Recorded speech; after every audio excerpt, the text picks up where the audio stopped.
A man went to a dinner party and spent nearly the entire evening barely speaking. He told no dramatic stories. He cracked no jokes. He offered almost none of his own opinions. Yet when the night ended, one of the most distinguished guests in the room described him as one of the most fascinating conversationalists he had ever met. The strange part? He had hardly said a word. What he did instead is one of the most underrated social superpowers on earth, and almost nobody uses it. The man simply discovered what the other guest cared about and encouraged him to talk. He listened, leaned in, asked questions, showed genuine curiosity, and for hours the other man spoke about the subject he loved most. When the evening ended, he walked away convinced he had just spent time with an exceptional conversationalist.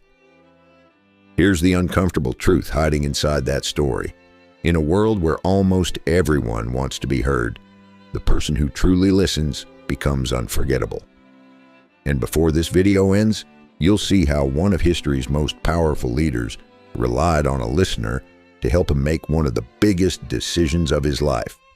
Think about your last conversation. Were you actually listening, or were you simply waiting for your turn to speak? Most people don't listen. They reload. They sit quietly while preparing their next story, their next opinion, or their next clever response. Meanwhile, the other person is talking, but only part of their attention is present. And people can feel that. They know when your eyes are on them, but your mind is somewhere else. A famous interviewer once observed that many people fail to impress others for one simple reason. They're so busy thinking about what they'll say next that they never truly hear what's being said right now. Now flip that idea around. The most flattering thing you can give another person isn't a compliment, it's your complete attention. The kind that silently says, what you're saying matters. And so do you. People who have spent time with extraordinary listeners often describe the experience almost like magic. No interruptions, no judgment, no rushing to tell a better story, no obvious agenda, just genuine interest. And because that experience is so rare, people remember it. They remember how they felt, and they often associate those feelings with the listener who gave them that gift. Here's how powerful listening can become. During one of the most difficult periods of the Civil War, Abraham Lincoln asked an old friend from his hometown to travel hundreds of miles to Washington. The friend arrived expecting an important assignment. Instead, Lincoln simply talked for hours. He examined one of the most consequential decisions of his presidency out loud. He explored arguments from every angle. He weighed possibilities. He wrestled with uncertainty.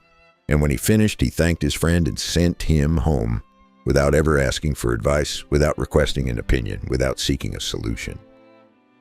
Lincoln didn't need answers. He needed a listener. He needed someone who would allow him to think out loud without interruption, someone who would simply be present. So the lesson sounds obvious. Listen more, but here's the mistake most people make. Listening is not the same thing as being silent. You can sit quietly while communicating in patience with your eyes, your posture, and your attention. Real listening is active. It's asking the question that encourages someone to go deeper.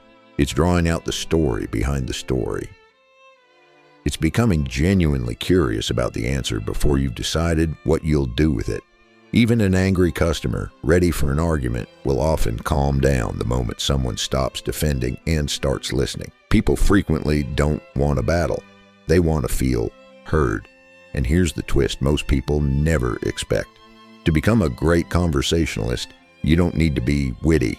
You don't need perfect stories. You don't need endless knowledge. You simply need to be interested. Ask people about themselves. Ask about their work. Ask about their goals. Ask about the things that excite them. Then get out of the way.